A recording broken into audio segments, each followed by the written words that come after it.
Bismillahirrahmanirrahim. Raditu billahi robba wa bil islami dina wa bi Muhammadin nabiyya wa rasulah. Rabbi sidni ilman warjukni fahman. Assalamualaikum warahmatullahi wabarakatuh. Baik, di sini kami dari kelompok 12 akan mempresentasikan makalah kami yang berkaitan tentang pegadaian. Nah, sebelum itu perkenalkan, nama saya Nur Maulina. Di sini saya sebagai moderator sekaligus akan menjadi pemateri pertama. Jadi di sini saya akan menyampaikan materi saya berkaitan tentang pengertian pegadaian. Jadi teman-temanku sekalian, nah gadai itu menurut Kitab Undang-Undang Hukum Perdata pasal 1150, gadai adalah hak yang diperoleh seseorang yang mempunyai piutang atas suatu barang bergerak.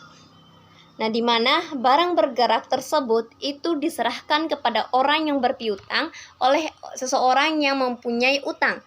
Nah, atau seseorang lain yang atas nama orang yang mempunyai utang. Jadi seperti itu yang dimaksud dengan pengertian pegadaian. Maksudnya di sini itu seseorang yang berutang tersebut itu memberikan kekuasaan kepada orang yang berpiutang untuk menggunakan barang bergerak yang telah diserahkan untuk melunasi utang apabila pihak yang berutang itu tidak dapat memenuhi kewajibannya pada saat jatuh tempo. Jadi dalam suatu perusahaan umum itu, pegadaian itu adalah satu-satunya badan usaha di Indonesia yang secara resmi itu mempunyai izin untuk melaksanakan kegiatan lembaga keuangan berupa pembiayaan dalam bentuk penyaluran dana ke masyarakat atas dasar hukum gadai seperti dimaksud dalam Kitab Undang-Undang Hukum Perdata pasal 1150 di atas. Jadi selanjutnya yaitu materi yang dapat saya sampaikan yaitu berkaitan tentang sejarah pegadaian. Nah, sejarah pegadaian itu sendiri dimulai pada saat pemerintah penjajahan Belanda atau VOC itu mendirikan Bank Van Lening, yaitu lembaga keuangan yang memberikan kredit dengan sistem gadai. Nah, di mana lembaga ini pertama kali didirikan di Batavia pada tanggal 20 Agustus 1746 ketika Inggris mengambil alih kekuasaan Indonesia dari tangan Belanda. Nah, di mana dari tahun 1811 sampai 1816. Nah, Bank Van Lening ini memiliki pemerintah yang pemerintah lalu dibubarkan. Nah, dan masyarakat itu diberikan kekuasaan untuk mendirikan usaha pegadaian. Nah, asal yang penting dapat lisensi dari pemerintah daerah setempat, di mana metode tersebut itu berdampak buruk. Pemegang lisensi itu menjalankan praktek rentenir atau lintah darat yang dirasakan kurang menguntungkan pemerintah, sehingga oleh karena itu, metode lisensi stalis ini diganti menjadi page sales, yaitu pendiri pegadaian diberikan kepada umum yang mampu membayarkan pajak yang tinggi kepada pemerintah. Nah, kurang lebih seperti itu sejarah tentang adanya pegadaian.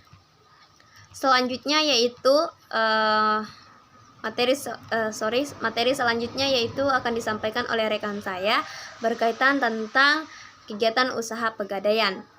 Kepada teman saya persilahkan. Baiklah, di sini saya akan menjelaskan tentang kegiatan usaha pegadaian. Pegadaian tentunya memiliki kegiatan-kegiatan yang berhubung dengan keuangan, yaitu penghimpunan dana, yaitu pinjaman jangka pendek dari perbankan. Yang kedua, penggunaan dana. Penggunaan dana yang telah berhasil dihimpun kemudian digunakan untuk mendanai kegiatan usaha perum pegadaian, yaitu uang khas dan dana likuid lain, pembelian dan pengadaan berbagai bentuk aktiva tetap dan inventaris aktiva tetap, pendanaan kegiatan operasional, dan seterusnya.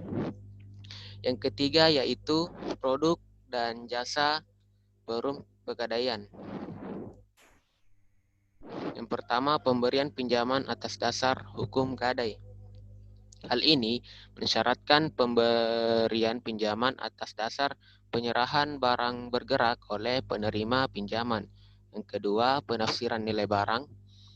Yang ketiga, penitipan barang dan jasa lain. Kemudian untuk selanjutnya, proses pinjaman atas dasar hukum gadai. Barang yang dapat digadaikan, itu barang-barang yang dapat digadaikan meliputi barang perhiasan, perhiasan yang terbuat dari emas, perak, platina, intan, mutiara, dan batu mulia, kendaraan mobil, sepeda motor, sepeda, dan lain-lain. Yang kedua, penafsiran pinjaman. Pedoman dasar penafsiran telah ditetapkan oleh Perum Pegadaian agar penafsiran atas suatu barang bergerak dapat sesuai dengan nilai sebenarnya. Yang ketiga, pemberian pinjaman. Nilai taksiran atas barang yang akan digadaikan tidak sama dengan besarnya pinjaman yang diberikan. Keempat, pelunasan. Sesuai dengan syarat-syarat yang telah ditentukan pada waktu pemberian pinjaman, nasabah mempunyai kewajiban melakukan pelunasan pinjaman yang telah diterima. Yang kelima yaitu pelelangan. Hasil pelelangan barang yang digadaikan akan digunakan untuk melunasi seluruh kewajiban nasabah kepada Perum Pegadaian.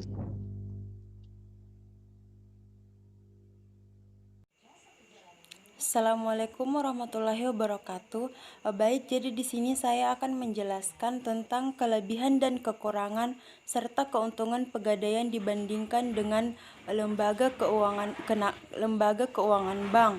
Nah, pegadaian sebagai lembaga pengkreditan milik pemerintah tentunya mempunyai kelebihan maupun kekurangan dibandingkan dengan bank. Nah, kelebihan-kelebihannya antara lain yaitu persyaratan mudah dan murah, prosedurnya sederhana, tidak dipungut biaya administrasi, lalu tidak perlu membuka rekening seperti tabungan, deposito, ataupun giro. Lalu suatu saat uang dibutuhkan, saat itu juga uang diperoleh. Kemudian keanekaragaman barang yang dapat dijadikan jaminan. Lalu angsuran ringan karena tidak ditentukan besarnya sehingga dapat diangsur sesuai kemampuan. Lalu penetapan bunga dengan sistem bunga menurun. Jadi bunga dibebankan atas dasar sisa pinjaman. Apabila jatuh tempo pinjamannya dan hutang pokok belum dapat dibayar, maka jangka waktu pinjaman dapat diperpanjang dengan membayar bunga terlebih dahulu. Lalu yang terakhir yaitu memperoleh tenggang waktu perlunasan 2 minggu setelah jatuh tempo tanpa dibebani bunga atau masa tunggu lelang. Nah, adapun kelemahan pegadaian antara lain yaitu sewa modal pegadaian relatif lebih tinggi dari tingkat suku bunga perbankan. Yang kedua, harus ada jaminan berupa barang bergerak yang mempunyai nilai. Lalu barang bergerak yang digadaikan harus diserahkan ke pegadaian sehingga barang tersebut tidak dapat dimanfaatkan selama pegadaian. Dan yang terakhir, jumlah kredit gadai yang dapat diberikan masih terbatas. Nah, pegadaian menyediakan pinjaman uang dengan jaminan barang berharga. Meminjam uang pegadaian bukan saja prosedurnya mudah dan cepat, tetapi biaya yang dibebankan juga lebih ringan. Hal ini dilakukan sesuai dengan salah satu tujuan dari pegadaian dalam pemberian pinjaman kepada masyarakat dengan moto mengatasi masalah tanpa masalah. Jadi, keuntungan perusahaan pegadaian apabila dibandingkan dengan lembaga keuangan bank atau lembaga keuangan lainnya yaitu 1. Waktu yang relatif singkat untuk memperoleh uang, yaitu pada hari itu juga. Hal ini disebabkan prosedurnya yang sederhana. Lalu, persyaratan yang sangat sederhana sehingga memudahkan konsumen untuk memenuhinya. Lalu yang terakhir, pihak pegadaian tidak mempermasalahkan uang tersebut digunakan untuk apa. Jadi sesuai dengan kehendak masyarakat atau nasabahnya. Nah, selanjutnya adalah manfaat pegadaian. Manfaat pegadaian bagi nasabah yaitu manfaat utama yang diperoleh oleh nasabah yang meminjam dari Perum Pegadaian adalah ketersediaan dana dengan prosedur yang relatif lebih sederhana dan dalam waktu yang lebih cepat, terutama apabila dibandingkan dengan kredit perbankan. Di samping itu, mengingat jasa ditawarkan oleh Perum Pegadaian tidak hanya jasa pegadaian, maka nasabah yang juga dapat memperoleh manfaat antara lain yaitu penaksiran nilai suatu barang bergerak dari pihak atau instruksi yang telah berpengalaman dan dapat dipercaya. Lalu, penitipan suatu barang bergerak pada tempat yang aman dan dapat dipercaya. Lalu yang kedua yaitu manfaat pegadaian bagi Perum Pegadaian. Nah, manfaat yang diharapkan dari Perum Pegadaian sesuai jasa yang diberikan kepada nasabahnya antara lain adalah penghasilan yang bersumber dari sewa modal yang dibayarkan oleh peminjam dana. Lalu selanjutnya penghasilan yang bersumber dari ongkos yang dibayarkan oleh nasabah memperoleh jasa tertentu dari Perum Pegadaian. Selanjutnya pelaksanaan misi Perum Pegadaian sebagai suatu badan usaha milik negara yang bergerak dalam bidang pembiayaan berupa pemberian bantuan kepada masyarakat yang memerlukan dana dengan prosedur dan cara yang relatif sederhana. Lalu yang terakhir, berdasarkan peraturan pemerintah nomor 10 tahun 1990, laba yang diperoleh oleh Perum Pegadaian digunakan untuk pertama, dana pembangunan semesta sebesar 55%.